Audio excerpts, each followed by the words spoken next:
Sam Seder, Emma Vigeland on the Majority Report. It is Casual Friday.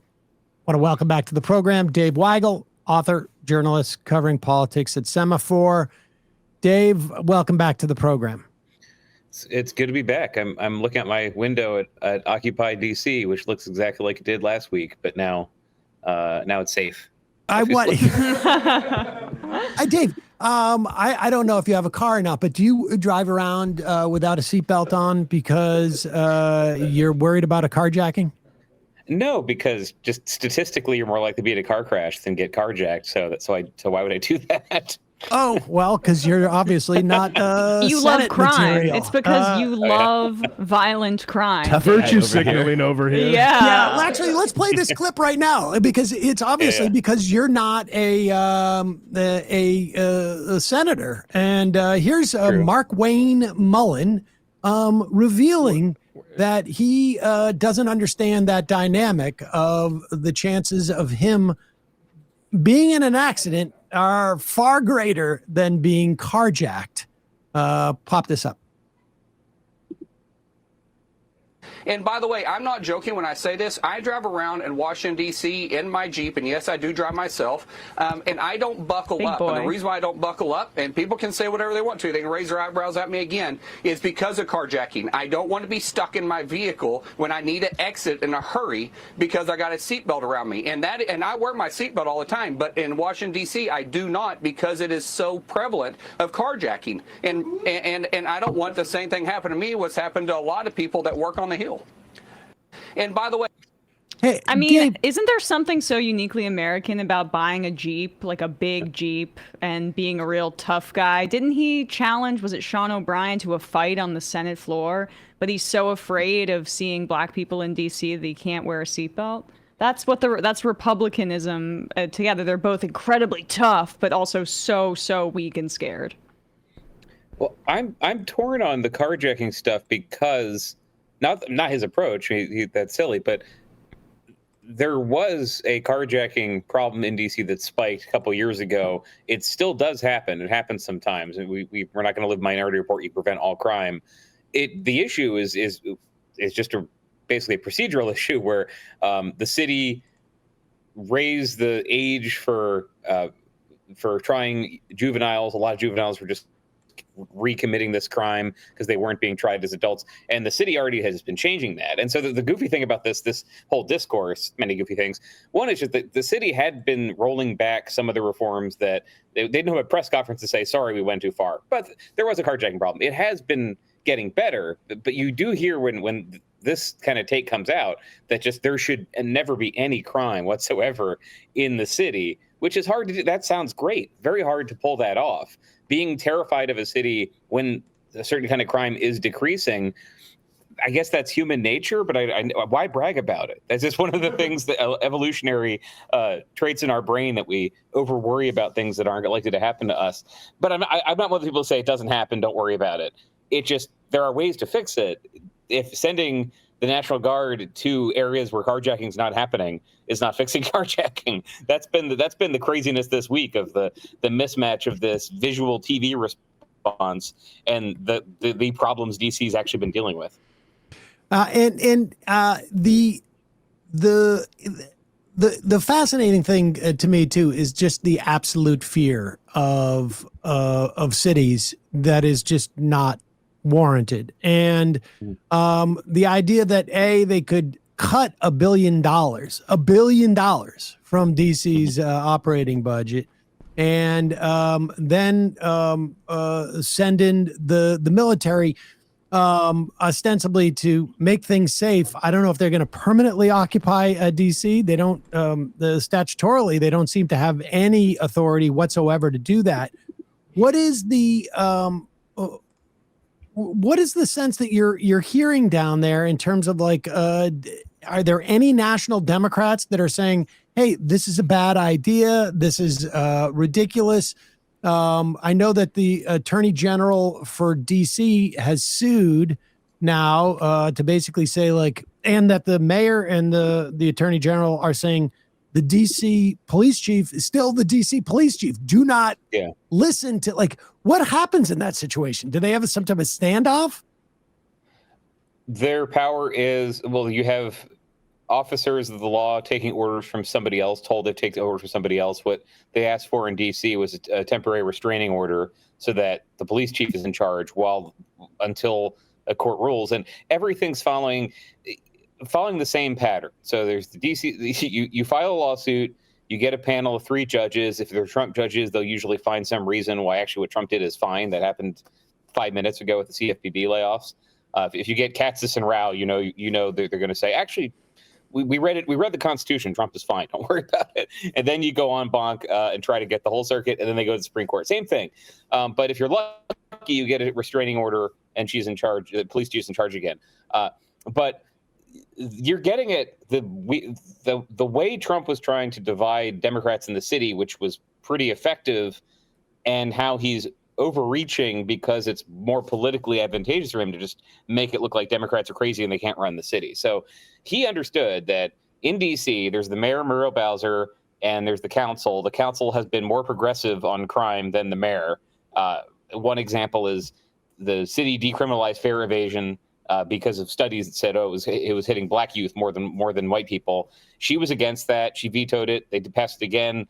And she felt vindicated because actually fare evasion went up much more than expected. The city ended up building gates, things like that. She has been more amenable to tough on crime policies than a lot of Democrats. And he knows that. I mean, yes, she presided over the Black Lives Matter mural, but then she presided over getting rid of it.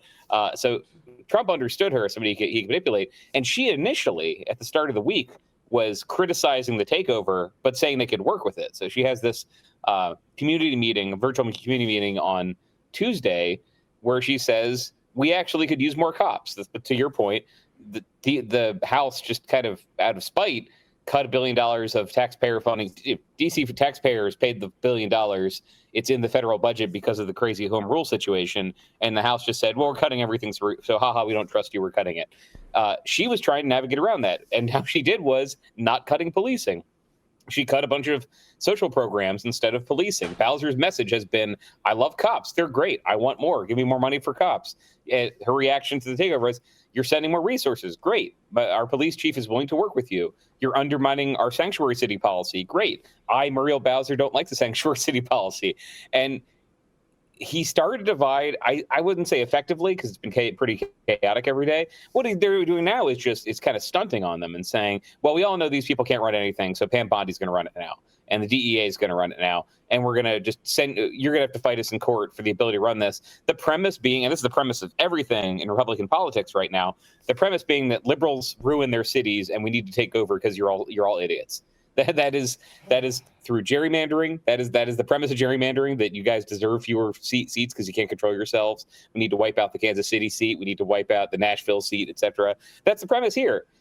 You guys can't run it, so we're going to send the military in, and we expect there to be no backlash. Also, there definitely won't be a backlash if you guys can't win the House.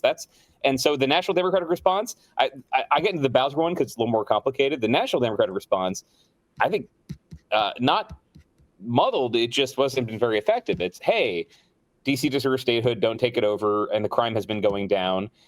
Democrats have actually been clashing more with, let's say, the pundit class than with Republicans, because you see in pundits who talk about DC, they'll say, well, they shouldn't say crime's going down because it's actually still pretty bad. Yeah, obviously, crime's bad. Sorry, we all agree that there is too much crime.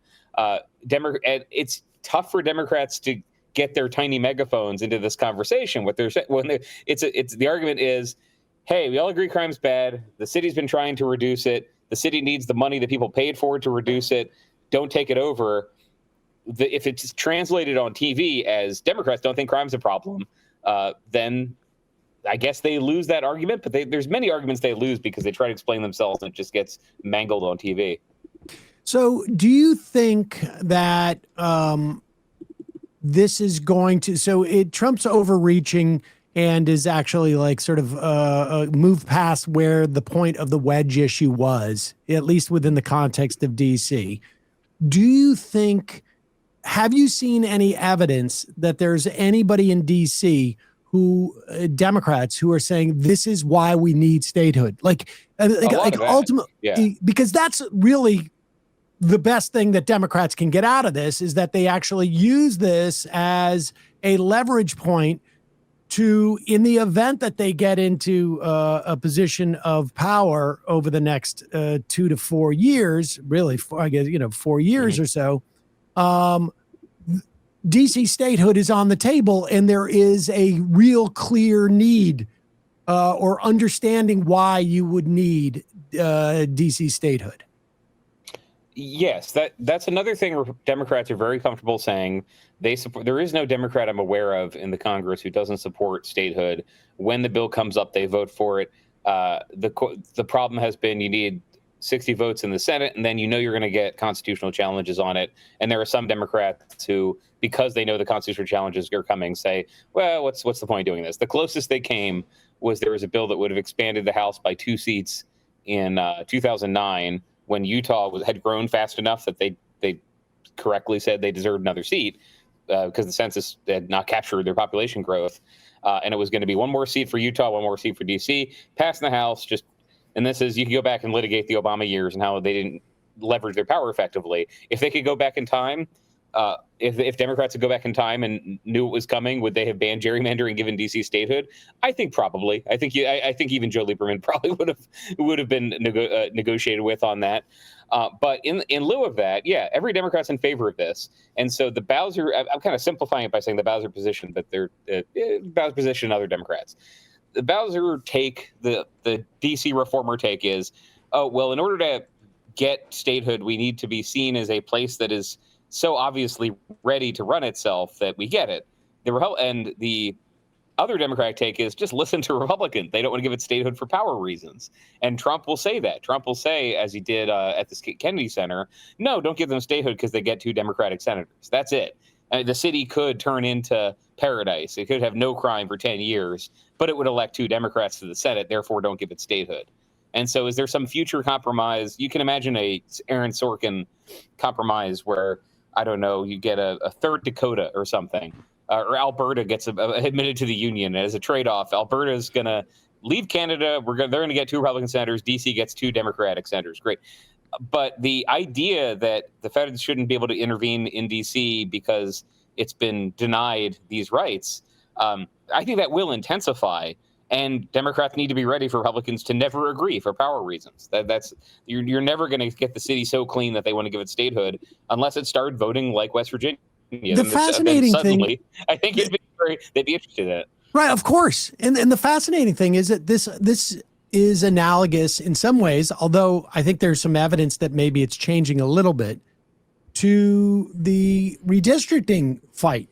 Like the idea that there are Democrats who legitimately believe, and I don't know, I mean, you tell me if they legitimately believe this, and it's not just a concern that there's going to be, too much of a majority, perhaps potentially in the Senate, but the idea that they legitimately believe that if DC can show that it attains a certain level of competency in self-rule, then Republicans will buy onto this is just like, I feel like you'd have to be dropped, like literally airlifted out of 1952 and just dropped in to 2025 to believe that's what this is about. I mean, it's fascinating. And I feel like there's some, and there's a lot of things I don't like about Gavin Newsom, but I like the fact that California Democrats have basically said, we're going to do this. And because we're not going to wait for the Republicans to redistrict to do this, we're going to do this. We're going to go forward with this right now. Because it just shows like a slightly better, and I don't know how sincere they are in California, to be honest with you, but it shows at least that they understand, rhetorically speaking, this is just a fight about power. It's not a fight about whether good government or, competency. Yes, it's a fight. It is a fight about power. I'm agreeing with the point you're making because it's a good way to explain what Newsom's doing. If you watch Newsom's speech, and I've seen him a lot over the years, I followed him in South Carolina when he went there a couple weeks ago. He's a California booster, and he's a booster of just California as a pluralist state, as a diverse pluralist place. His argument he's very comfortable making is it's not just diversity is our strength, and he can have his bromides, I guess. But he argues, look, we are all better off if there are big, messy places with lots of people from different walks of life. And Republicans don't think that. I am the governor of California. I think the country should be more like California. But in the meantime, I think I can prove that California has figured out a better way to live. Yes, it includes higher taxes, but it includes more social benefits. And the problem he sees with this is not to get into the entire abundance discourse, but the problem he sees with that is that people around the country need to hear California and think, oh yeah, they have the way they think of Switzerland or something or France. Well, they're liberal, but at least if you're there, things are pretty nice. He's aware that progressives have a branding problem around this, and they're up against daily coverage from Fox News and from conservatives and from some reality. This is the thing where I never say it's all fantasy. There were some decisions that I think progressive criminal justice reformers made that were a little naive about the effects of lowering sentences that were reversed. And Newsom was for those changes. He was against changing them back, but voters in California have reversed some of these things. They get turned to cartoons on TV that you can shoplift with no problem in California. It's not that. It is just it turns out there are a small number of people who are repeat offenders. If you don't convince them, they might actually have to spend some time in jail. So setting aside the police abolitionists and the people who think that's bad, that's what Newsom's doing. Is I am trying to defend a version of the country that I think is really pluralist and progressive and economically dynamic and good. And on the other side are the national conservatives represented by Trump, who are posting memes from DHS about how the country was better off in 1880 and how heritage Americans are having their futures taken from them by immigrants. That is what he sees happening. I think he is correct. I think just if you listen to the Trump administration and Stephen Miller, their plan for the country is fix the country by getting rid of immigrants. Now, not just, there are people who are immigrants and are considered who can stay here, but there are elements of that movement. You can log on to X and see them who will make fun of Vivek Ramaswamy because they don't think Indian Americans should be here. Who will make fun of Asian conservatives because they don't think they should be here. Or certainly make fun of black conservatives. He is trying to square up the California version of things with the nationalist version of things that says we'd be better off if we had a smaller population. Now, eventually, people who heritage Americans having more babies. That's how to fix the country. This idea is really very old. I mean, I'd start dating back to the opponents of the 1965 Immigration Act. So let's say 60 years. The idea of what America should be, I think were a lot of liberals who said we all agree as Americans that diversity is our strength. And they're now in conflict with conservatives who say, no, it's not. That was a lie told to us. We need to turn the country into what it would have been if we didn't have so much immigration. And that's what he's against. So that runs through the cities. That's when you see criticism of cities.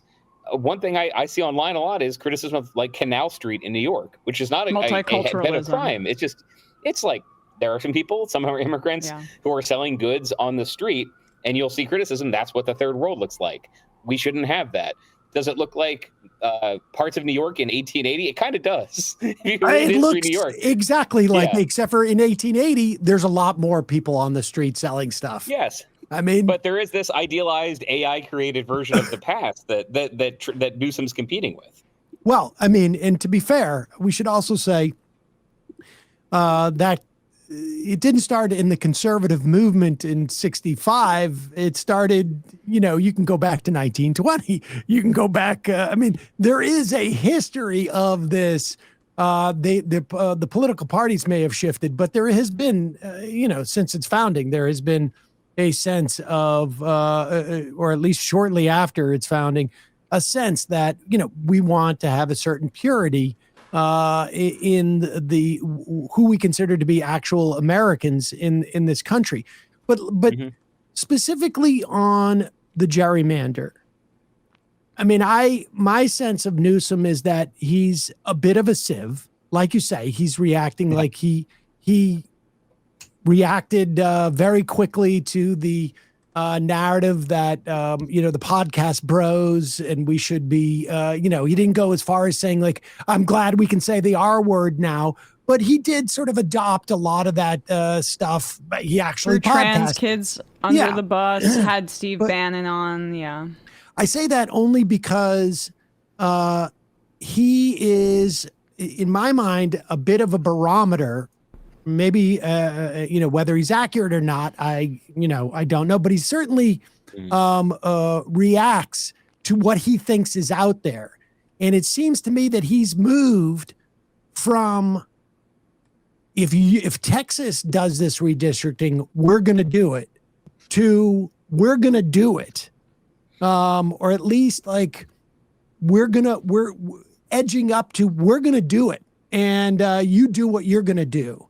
And is that change, am I imagining that change? And if that change is real, that he's moved a little bit on this, like gotten more aggressive and leaned into it, is that indicative of a change within the at least strains of thinking in the Democratic Party? That, because from my perspective, I welcome that. It's like, Republicans are going to do this.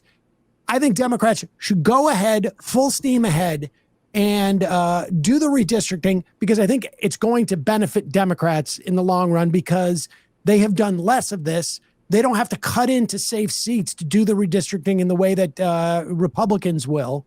And I think you got to do this until Republicans find like it's not in their benefit, and then they'll start coming out, we need good governance. Yeah, there's a Newsom as a figure in this. I don't want to get too far on a tangent from the gerrymandering, but I think it all comes from him wrestling with why people rejected Kamala Harris and with her California in 2024. Why did he have that podcast? You can debate how much ground he gave when he talked to Charlie Kirk, Steve Bannon, etc. My sense is that Newsom really wanted to understand, okay, what is going on the right that is so attractive to people? Because I'm a progressive Californian and I don't get it. I think we're figuring things out. I don't get why so many young people are especially into this. And he's somebody he's not that young anymore, but he's somebody who was watching these districts, these younger, more diverse districts move to the right. Why is that? I think he was trying to figure that out. So what he's trying to do is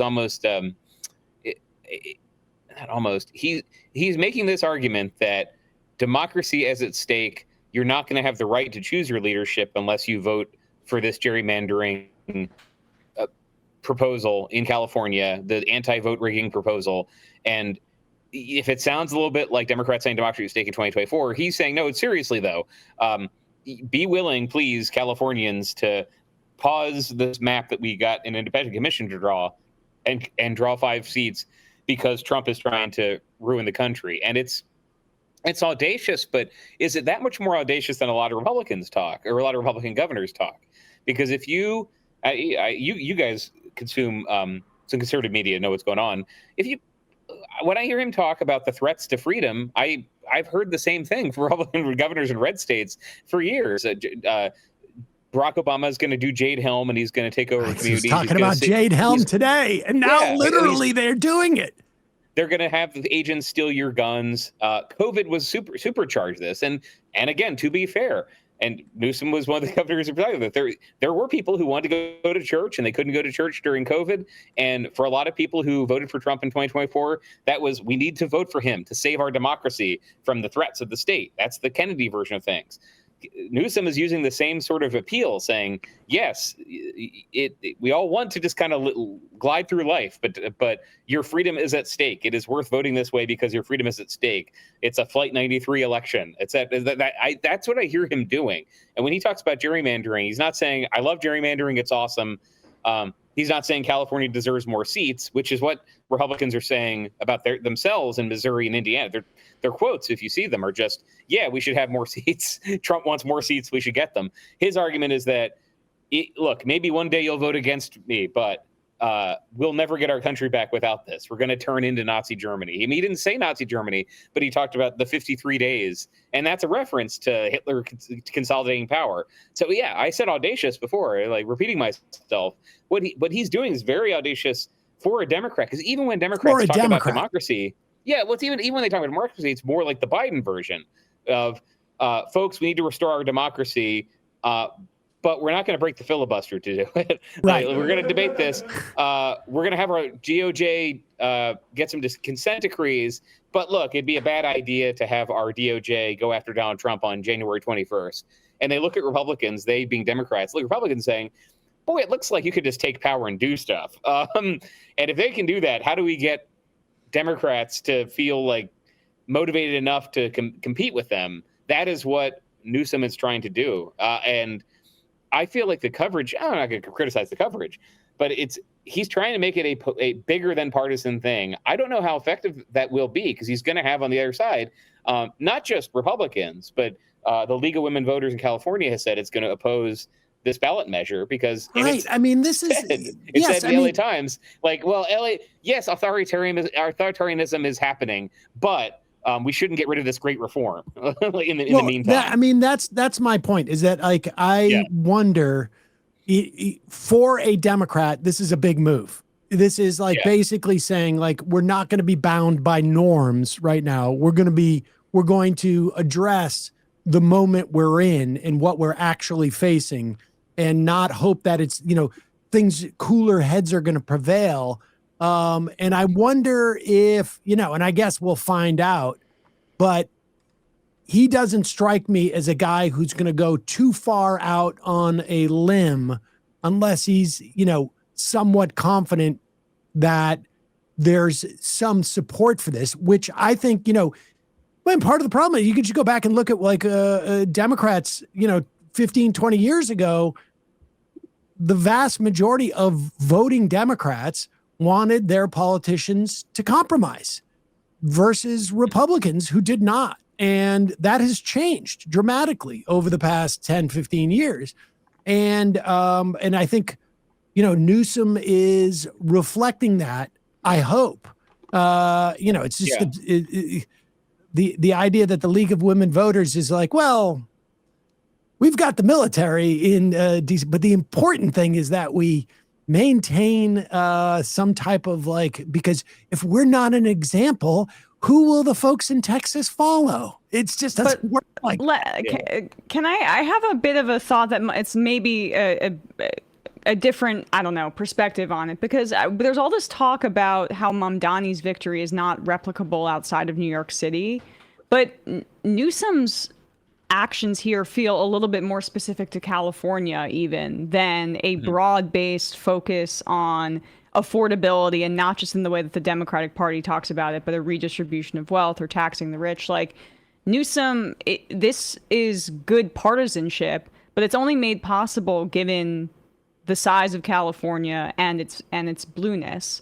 I'm just not necessarily sure, without a material angle, how you can paint that picture, because the fact that he didn't really understand why Kamala Harris lost, that's a bit of a problem, right? Like, we have Gilded Age levels of income and wealth inequality.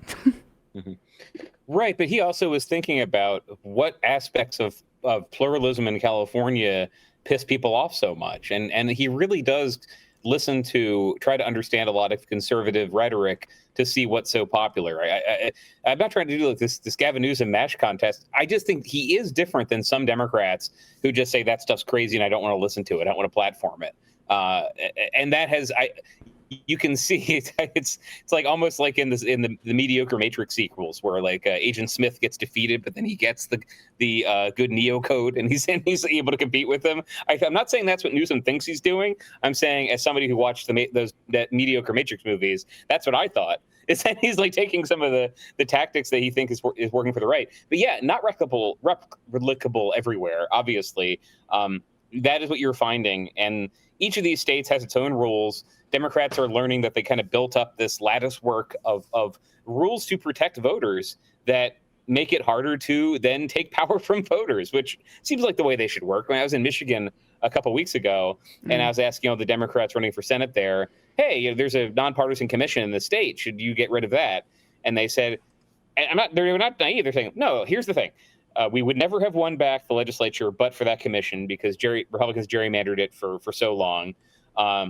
We support what Texas Democrats are doing. We support what Newsom is doing. Each state's different. And what we want as Democrats is President whoever in 2029 to sign an anti-gerrymandering bill, which would mean getting rid of the filibuster. And that is the thing. Every Democrat I talk to want to get rid of the filibuster, but that's 4 years away. That doesn't solve your problems right now.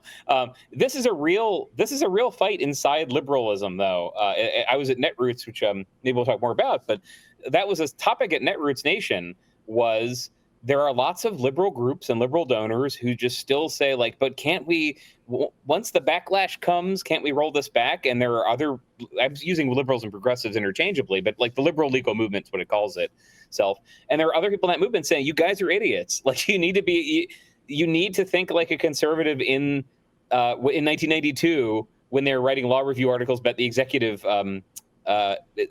unitary executive theory. You need to think about how you take power and do things with it, because if you don't, you will never get the government you want ever, because Republicans will have pulled up all the ladders.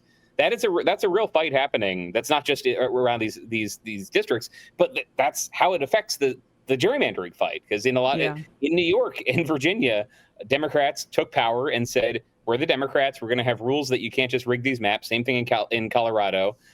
And in a country where Republicans are allowed to gerrymander and justify by saying they want to stop Democrats from winning, how do you respond? It is not easy. I have sympathy for Democrats as they answer questions about this, especially poor Tim Walz. I see people tweet at him demanding he gerrymander when, like, there was an assassination in his state that maintained Republican control of the House. They can't gerrymander for very important reasons. But yes, people are right. The Democrats are, for now, and they were, in the 70s when Dixiecrats ran the whole South and made sure that no black members would get elected. Yeah, Democrats used to love gerrymandering and do this. The current version of the Democratic Party, though, they want to ban gerrymandering eventually. What does that mean for everything else they want to do? Because they don't have a plan that is, let's take power and then lock it in forever. That is the Trump-DeSantis plan. Take power, make it impossible for liberals to win again. How do you compete with that? The interesting thing, though, is when while in a place like Michigan, maybe what happens in California doesn't work, with Pritzker and Newsom probably like in a, pre-shadow primary with each other on some level, it increases the pressure on Pritzker, it seems to me, to do the same in Illinois. And with Hochul having to deal with Delgado and just the idea of like, well, we're, the other big blue state, it's going to put pressure on her, I think, what happens in California, because all of a sudden she's going to be measured against that. And there's going to be an indication that like it can be done. So it's going to be fascinating to see what happens with that. But let's talk about Netroots. You were there. You've been going since 2007. I think I was was the first one 2005 when it was daily yearly coast. The first one. Yeah, I spent a lot of years there. It is changed over the years, and you write about some of those changes. Give us a sense of what's happening there, because Emma and Matt were at the DSA convention. I don't know why this one weekend in August has to be like where anybody left of the DNC is having their convention. But give me your sense of what was there, and I don't know, put it contrary to 07. I think we were both there in 07. I can't remember if that one was still in Vegas or not, but what have you noticed that's happening there? Yeah, I started to talk a little bit about it, where there's this debate about how you ever get power back. And Netroots has changed over time. It started as progressive bloggers just being online, organizing politically, donating to their candidates, wanting the Democratic Party to get better, and meeting in one place to do that. So the big story out of the first, it was yearly coast for 2 years, and it was Netroots. Big story of the first one was Ned Lamont's there, and they say we're going to beat Joe Lieberman, and then in a primary they beat Joe Lieberman. And it changed over time. The progressive donor space changed a lot, and changes all the time. But Labor wanted to fund it more. Progressive organizations wanted to fund it more. Somebody would have a $10 million grant, and they'd come and they'd fund a party at Netroots. It definitely had shrunk this year, which I took as, I was just taking notes of the funders from last year and this year. Certainly the progressive donor space, and this has been reported mostly in the New York Times, is just a little wimpy and not sure what to do. And they've been scaling back some of their funding for organizations. So that's one thing that came up. A quote from one panel in my story where people at nonprofits were saying, yeah, there's donors who stopped funding us because we put out a statement on Palestine. They said, we don't want that. Wow. It's not that secret. There's a good New York Magazine profile of Alex Soros where he says this about Sunrise Movement. It's like, yeah, we funded Sunrise Movement. Now they talk about Palestine. What's that about? So activists are dealing with how donors who might have just cut checks before don't want to anymore. And then people who are in Democratic politics, it's all the stuff we were talking about, but also a discussion of what do you do if you're just not allowed to win? What is the strategy for winning? And some of it was Democrats suck and they didn't have good messaging that breaches the race class divide. That's a common theme. That's 20 years of this in Netroots of look, if we had candidates who just explained to people how we could benefit them and how the right was screwing them and trying to divide them by race instead of saying you get a tax break if you started a nonprofit in 3 years with a Pell Grant. Like, yeah, if we just were more compelling, we could win. So, you're Abdul al-Sayed's, your progressive members of Congress like Dilly Ramirez, that's kind of that was the message they were saying. But nobody came out of it saying, hey, we figured it out. And that was, again, the big takeaway just from being there was it wasn't like a ghost town, but you could tell there are groups that used to send lots of people who have been minimized by Trump. And it's not just the donors. It is Media Matters and Act Blue have both been attacked by, in Media Matters' case, Elon Musk and Republican attorneys general in lawsuits meant to bankrupt them. In Act Blue, it's the DOJ trying to run Act Blue out of business because they are funding Portal for Democrats.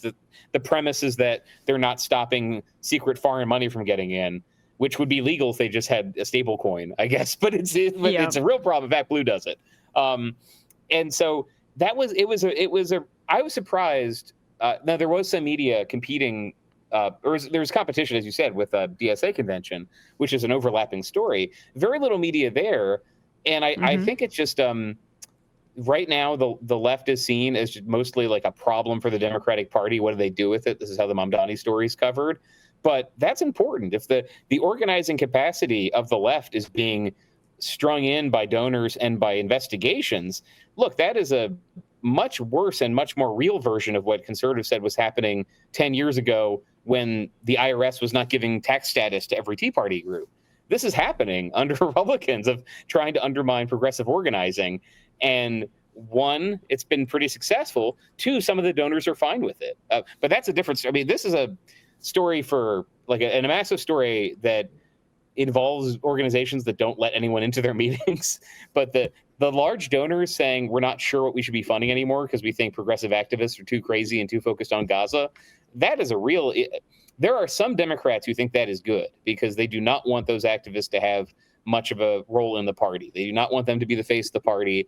They want this is Hakeem Jeffries. They want that to go away so they can talk about Medicaid. And that was clearly happening. They were not at Netroots, but that was the worry about what was happening to the party at Netroots. It's interesting. We have a clip. Let's play this clip. It was a panel that included Keith Allison. I know you had an interview with Keith Allison. And they featured a clip from Derek Thompson. Thompson. I guess he was Abundance. at the one of the Abundance corporate festivals and interviewing somebody. And this was sort of fascinating to me. Play this clip. If you and I, Marshall, if we were having like a debate on this stage, if you and I were like running in a primary, and you said that, you said, the far right has a story and they've won. The far left has a story. The center doesn't have a story, and that's a problem. What I would say in response to that is, yeah, stories are for children. Americans need a plan. What that guy said is wrong. If you're thinking about running for office, absolutely ignore him as aggressively as you can. But think about a story that is compelling, that anyone can understand, because you get why I'm very pissed off about Alex Smith, right? You get why I would leave Congress to fight for Alex Smith, right? Because the story happens to be a true story. So this is a version of your part of the debate that you had with Ezra Klein, the co-author of Abundant Sam, where you said that who is the villain of your story, and Ezra said that you had a difference of opinion about whether or not it was good politics to have a villain. You know, I've seen Donald Trump single-handedly change the debate about immigration in the Republican Party by having immigrants be the villain. Like when he rose to prominence, the RNC was like doing an autopsy about how they had lost to Obama with Romney, and they were talking about how they need to soften their stance and reach out to Latino voters. And Trump came in and completely took a sledgehammer to it just by the power of the narrative being repeated over and over and over again. And that guy, Mr. Centrist up there, wants to tell me that stories don't have power in politics. My God. Yeah, I'm going to be boring and agree with everybody, because obviously stories have power. It just, when you think about how one of the things that every Democrat is now nodding and agreeing with is, hey, we can't just respond to these crime stories in DC with charts of crime decreasing. Okay, that sounds like if you agree on that, you agree that, for example, Donald Trump changed a lot of opinions about immigration by saying, I'm going to stand on stage with some mothers of women whose children were killed by drunk drivers who weren't citizens and say, this will happen to you if we do not close the border. Yeah, obviously stories are important. I don't get the point of insulting people's intelligence on this. Do you want somebody to hear a story and then say, let me find the actual truth behind this? Sure, but you need compelling stories. This is how the media works, but it's also how I listen to, not just this podcast, but you listen to conservative podcasts, and they're not saying a new study came out. They're saying, check out this crazy video, check out this crazy person, check out this crazy person on TikTok. Kids are using kitty litter in their classrooms, and I heard this from my. I mean, the amazing thing is that Thompson himself purports to tell a story in abundance about mRNA. I mean, the story, it's not a very good story, personally, and I can understand now why, because he doesn't think that there's any value to it. But what's fascinating is, I think in that instance, I mean, I don't know what his motivation is about it, but that feels like what the Democrats are doing. I mean, like what the leadership of the Democratic Party is doing. We're not going to tell a story. We're going to just wait until Donald Trump's approval rating is in the toilet and let that do all the work for us. We don't need to provide a story, because that would then require a vision of what America could be, right? Like, I mean, aside from how just absolutely stupid the idea of like there should be no narrative, like a plan to do what? Well, we don't need to tell you what the plan is. Putting that aside, it's almost as if that's how the Democratic establishment functions. Is like we don't have a vision of where we're going in any way. And so best to just like be at the ready and deploy certain things when it comes. I mean, it's almost like they don't want to be responsible for an overarching narrative. And it's, I don't know. I found that fascinating. Did you think like, with the Netroots thing, the most interesting thing, I mean, like my recollection has been the first year after a loss election tends to be a little bit like sort of disempowering for Netroots, and that it starts to come back when there's more sort of election activity in the second year. I mean, early on it was different because the energy was so untethered from like the democratic machinations, I guess. There was more sort of like an independent life for the Netroots. But this idea of donors really sort of starving it, like, is there any type of broad understanding that the same people that they're defunding because they're talking about Gaza were also the people they were relying on to get the vote out, who were also upset about Gaza then? Like this, like it's a tacit admission that they were depressing the activists, if not with lack of dollars, but at least in terms of like what the campaign was saying about Gaza or not saying about Gaza. Yeah, which I wrote about. The DNC is going to have its meeting end of the month, and the resolutions going around. One of them is a very soft Gaza one that just calls for a ceasefire. One that will probably not pass is calling for an arms embargo. The party is going to continue to fight about that, and it's an odd issue because if you look at the polling right now, just saying, hey, do you want your tax dollars to continue to be funding this war that you don't quite know why is not over yet? Most people say no. But not everything's around Gaza. It's more that, and this has happened throughout the liberal space. I hate that word, but the liberal spaces, basically, there's been this conflict between older and more, not even more conservative, just older liberals who fund organizations and younger progressives who've come into the organizations, where the younger progressives have different ideas about intersectionality, different ideas about Gaza, different ideas about even gender, and there has been a blame game. Very well covered in the New York Times, because the Times is one of the organs I think that enforces this, saying those guys wrecked it for us. Those guys are the ones who are wrecking the movement because they have ideas that are unpopular and they're alienating.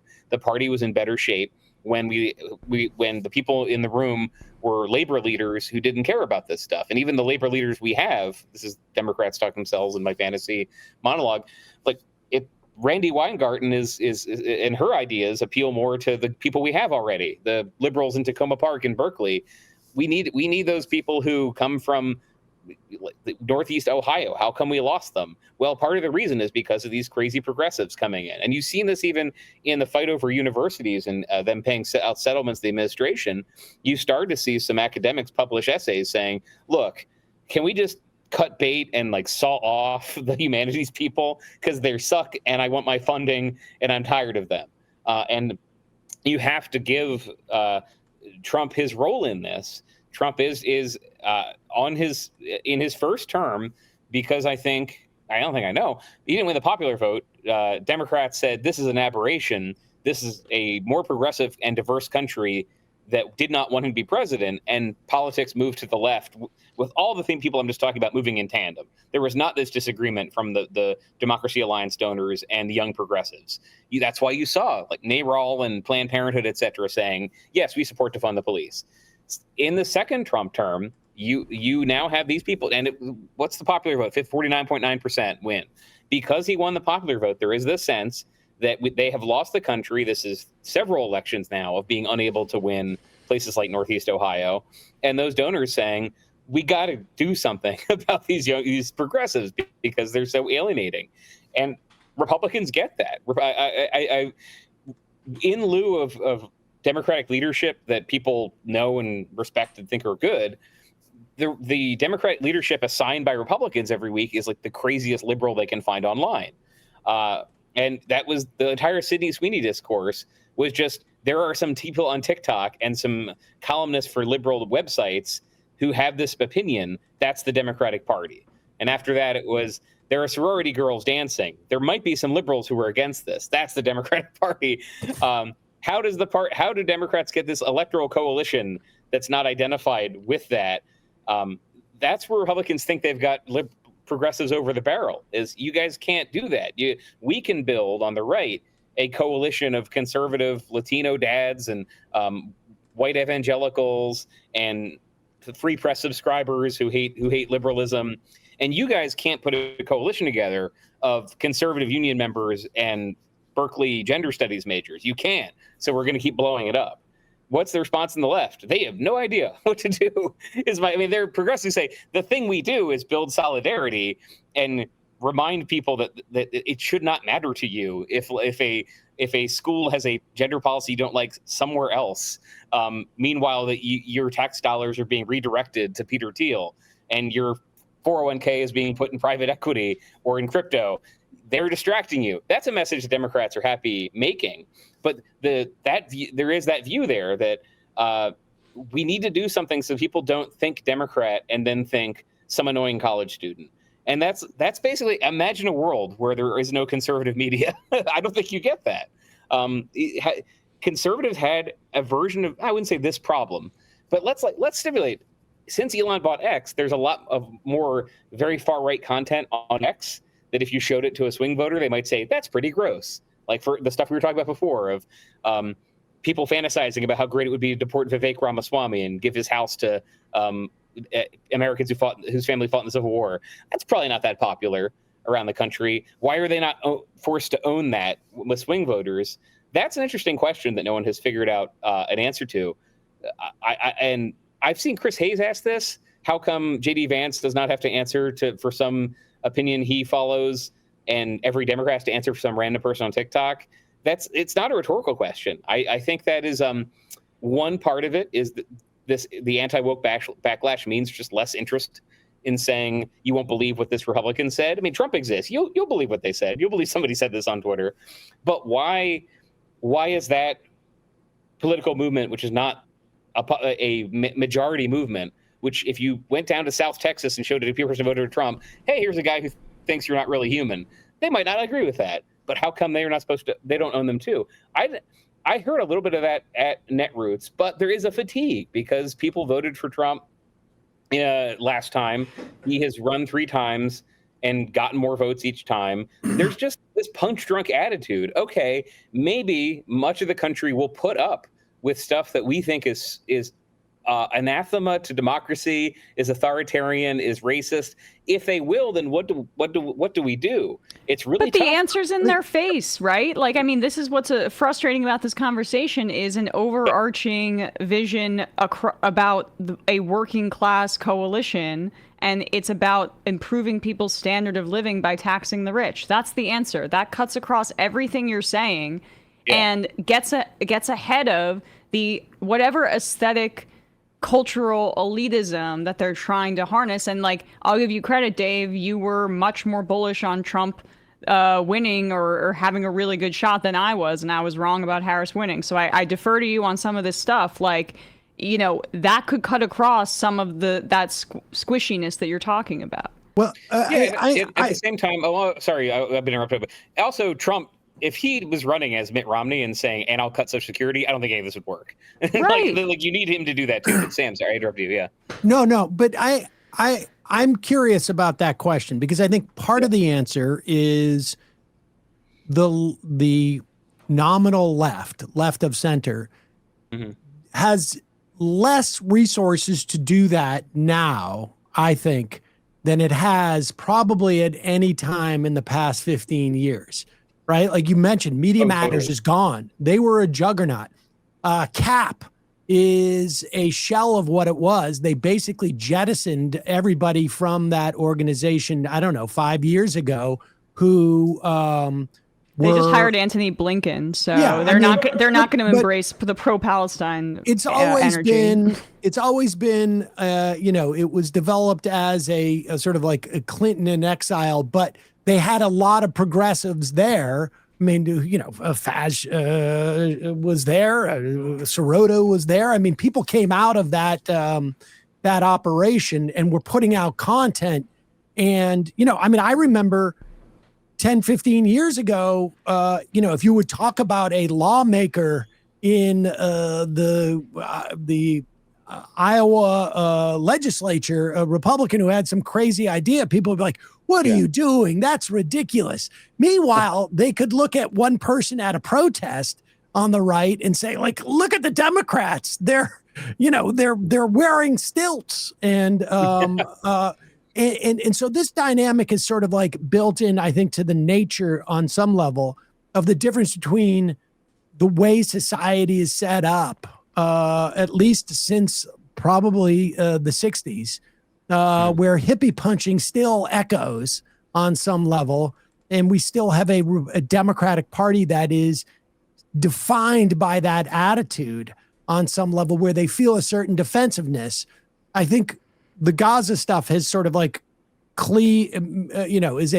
has cleaved the Democratic leadership and establishment from much of the party, it seems to me. And that, I think, is another problem.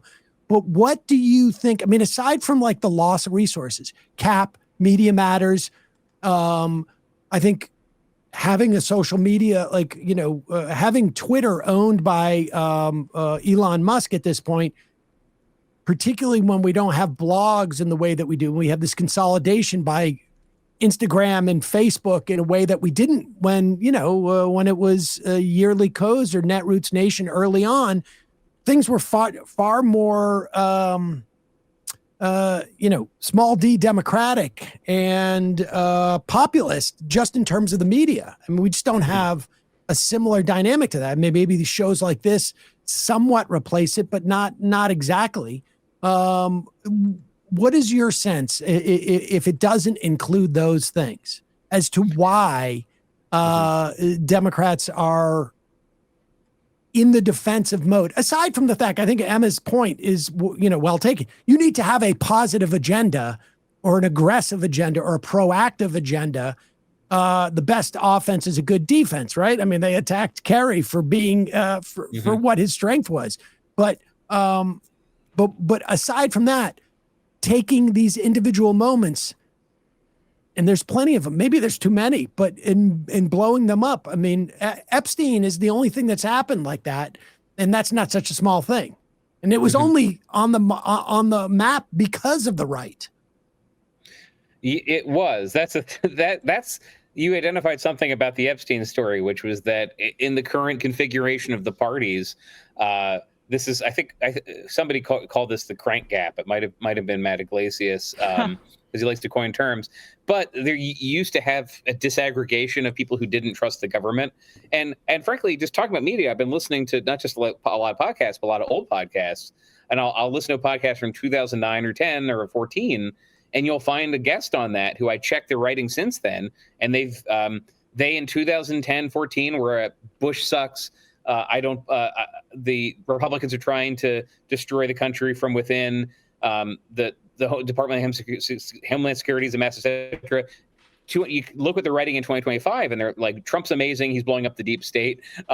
We need to find out what happened to Russiagate. There is a roving, not even that political, anti-establishment view that I think Democrats have not lost, like they weren't trying to hold on to it. Just as the parties changed, they became a more evidence-based, norms-loving party, and they didn't hold on to those people, and COVID sped that up. So that's part of it. I'd argue that was deliberate, Dave, right? In the pursuing of suburban Republicans as a way to change the constituency of the party, which Chuck Schumer said since 2016 they were deliberately doing. That jettisoned critique of the government and as conspiracism, which I think really is alienating to folks who aren't well off or older boomers and have a difficult relationship with the government when you can't talk about dark things like Epstein. I mean, Democrats feel very uncomfortable using that kind of conspiracism against Trump. Sorry to cut you off.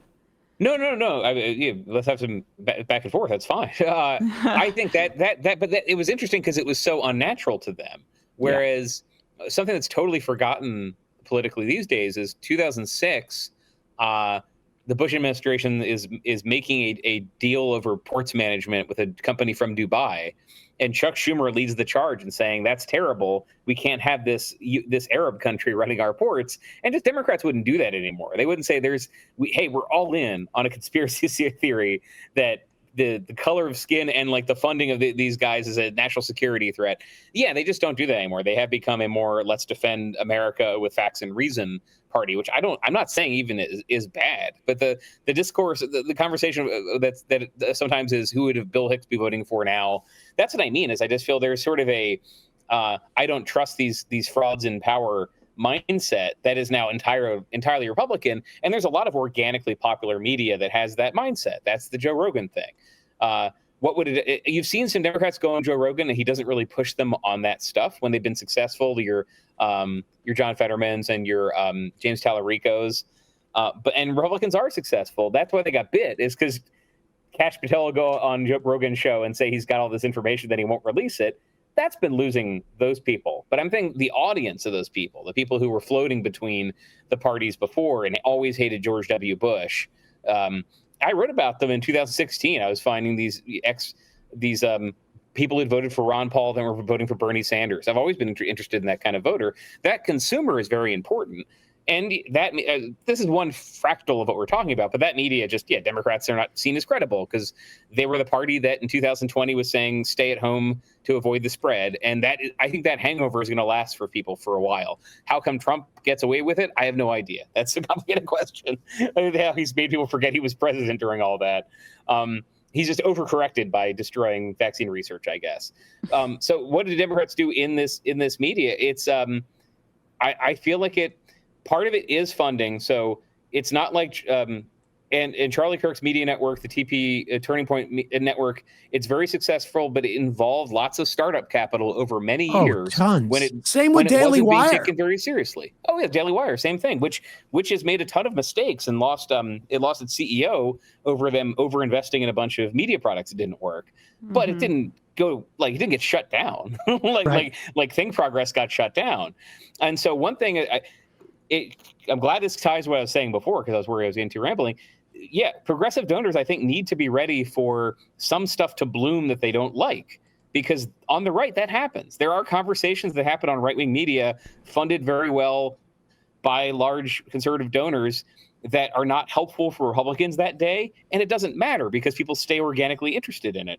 And sometimes they're talking about that stuff, and it catches fire, and Republicans do it. This is the entire politics of the gender issue. This was something that was lighting up conservative talk radio podcasts for years, and Republicans were saying, we lost all these elections over the bathroom bill in 2016. Shut up. This is not a winning issue. As soon as Trump wins the election, every Republican ad this year, not every ad, but every Republican campaign I've seen this year that has money is spending on gender stuff. So they are willing to have media figure something out and then chase after it because the media proved that it was popular. I don't think liberals are in that same space. They don't like seeing liberal commentators say the Democratic Party sucks. Yep. And it's like, you have to get over it. Like, it helps like Mike Johnson and Mitch McConnell, who are not popular. Well, Johnson more so, but Mitch McConnell's like gotten everything he ever wanted, and he never was popular on conservative media. It just helped the conservative media was popular, so they kept winning elections. Yeah. Yeah, that's a great point. Dave Weigel, author, journalist, Semafor, newsletter. We will link to that newsletter at Semafor. Dave, always a pleasure. Really appreciate it. Oh, it was great. Thanks for this conversation. I really had fun. Thanks, Dave.